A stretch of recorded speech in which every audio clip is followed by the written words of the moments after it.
See, in order to work out on the relationship between the union and state, the government of India has set up a commission, that is Sarkaria Commission, on center-state relations or union-state relations. The union government has set up a high-level commission headed by Justice Ranjit Singh Sarkaria on June 9, 1983.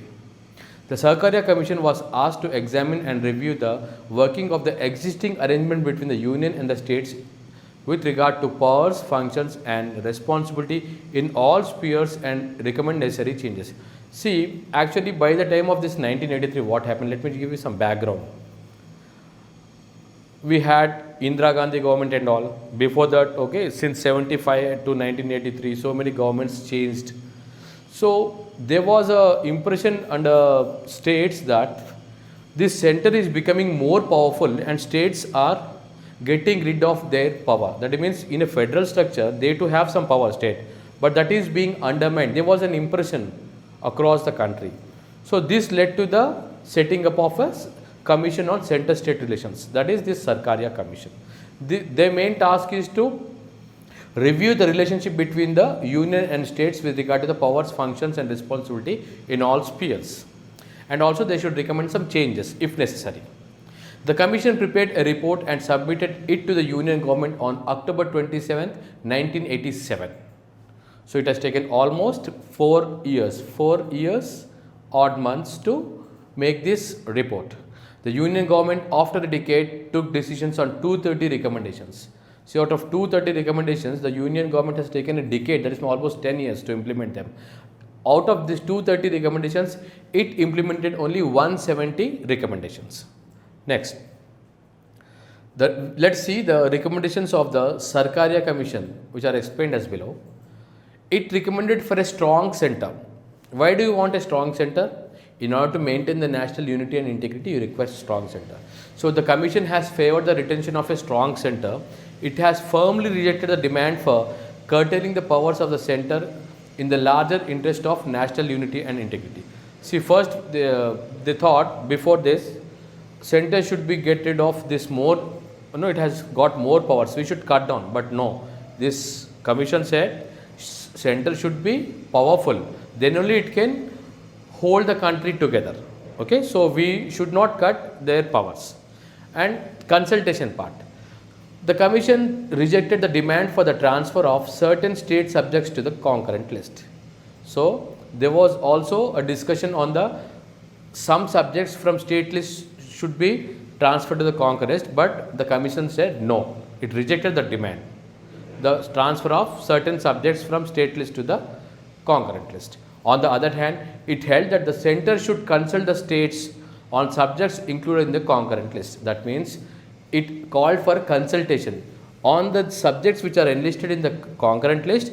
The center should consult the states with regard to those subjects. And third one is cooperative federalism. The commission favored greater cooperation between the center and the states in the matter of formulation and implementation of plans. See, the more cooperative the center and state, the more smooth will be the government and the functioning of the whole country. In order to ensure that, it called for a cooperative federalism so that plans can be easily formulated and implemented. Next, with respect to the appointment of governors. See, actually we know that governors are nothing but they are centers representatives in the state. So that actually you can say they are hands of the president. Governors are nothing but the hands of the president who are working in different states. The commission rejected the demand for the abolition of the office of the governor. There was also a demand earlier for the abolition of the governor, because states say governors are just acting like a representatives, totally all control is under them. We want some autonomy kind of thing. So, but this commission called for only a powerful center. That's why they said the commission rejected the demand for the abolition of the office of the governor. That means governor office should be there. We cannot abolish that office. It opposed the idea of appointing active politicians as governors. What it said, but it did one change. What? Anybody who is active in political arena, they should not be in the seat of governors because they have some their political bias while acting. That is why instead it suggested for appointment of non-political, non-controversial and eminent persons as governors, preferably from minorities. Instead they prefer somebody with a great personality like a statesman who are not biased, non-political and non-controversial, so they'll have some respect. Only that kind of people should be preferred for the office of the governor. Further, it suggested that the governor on retirement should not be permitted to hold any office of profit. See why this clause has kept, let me tell you. They said, this commission said, governor should not be eligible after retirement for no other office of profit. Why? Because suppose if governor has is permitted to go for an office of profit, there are chances he may get corrupt because some forces are like that in states. No, they will show or they will allure you, we will give you this position, we will give you this share as a director position in our company, you just come to us, you do some favor. That kind of things may happen. That is why to get rid of all these things and keep his position holy and independent, no governor can be allowed to hold any office of profit after his retirement. Next we go for the appointment of chief minister. The commission suggested that the leader of the majority power in the state legislative assembly should be appointed as chief minister. This very well known, which is being practiced from the times. Okay, if no single party enjoys a clear-cut majority in the assembly, the person who can command majority in the assembly should be appointed as chief minister by the governor. See, for example, no single party is having an absolute majority, a good majority to claim a government. So whoever commands a majority in the assembly, that head will be appointed as the chief minister by the governor. It is a discretion of the governor. I will tell you one example for this. Okay, suppose there is a house. Suppose A, B, C parties are there in that. Okay, so that house consists of 100 seats. So whoever gets majority, that is more than 50, that is 51 seats, he can claim the this one. What? Power. Yes or no? Okay. But now A got 40 seats, B got 35 seats and C got 25 seats. Okay. Now according to this, who should claim the power? A, because he got only 40. But if you compare, if you see overall majority, he is getting less than 50. But if you compare A, B, C, he is having the majority. Understand? On that basis, governor will decide who should be in the place. Next, president's rule. The commission suggested that president rule should be introduced on rare occasions. See, in a democracy, always we should give preference to this one, popular rule, means we should be ruled by the representatives elected by us. Yes or no? But if president rule is nothing but it's kind of a monarchy. Understand? So only on rare occasions you should use this president's rule as per the commission's recommendations. We'll have 3-language formula. The commission favored the implementation of 3-language formula throughout the country. Why they asked for this formula 3-language? Because see, 3-language means Hindi, English and a native language of that state. This we should use this as a means of communication with the center or within the state or interstate. Understand?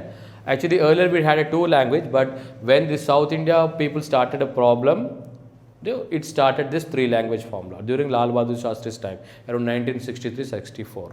Okay. Allocation of finances. The commission did not agree with the demand for major changes in the scheme of distribution of financial resources as provided by the constitution. See, already we are having a mechanism to share finances between the center and state. So this commission don't want to make any changes to this sphere. Next, retention of All India services. The commission rejected the demand for disbanding of All India services on the ground that they would greatly undermine the unity and integrity of the country. See, All India services, as said by Sardar Vallabhbhai Patel, it's like a steel frame for the country. That is the structure on which building we can build. Nation is built. Understand? So it won't, even the commission said we don't want to disturb or disband All India service in order to have a unity and integrity of the country. And let's see, autonomy of mass media. The commission favored relaxation of unions' control over radio and TV. See, commission favored for relaxation of unions' control. Why? Because When the media is controlled by the union, people will not get information properly. Why? Because whatever in the favor of government, that only is delivered or broadcast or telecasted. So that's why it said for a greater transparency, the commission favored for relaxation of union control. Union should not exercise much control on the media like radio and TV. It favored greater decentralization of authority in routine matters. It should see everything, it should not keep it with itself. The center should also decentralize certain authority to the states. It suggested broadcast and telecast of national program in regional languages for preserving India's composite culture. See, India is a rich in regional languages and its composite culture. In order to preserve that, it recommended strongly for the telecast of national programs and broadcast of national programs in regional languages. So they feel it is a native. In that way, we can preserve the culture of India. Thank you.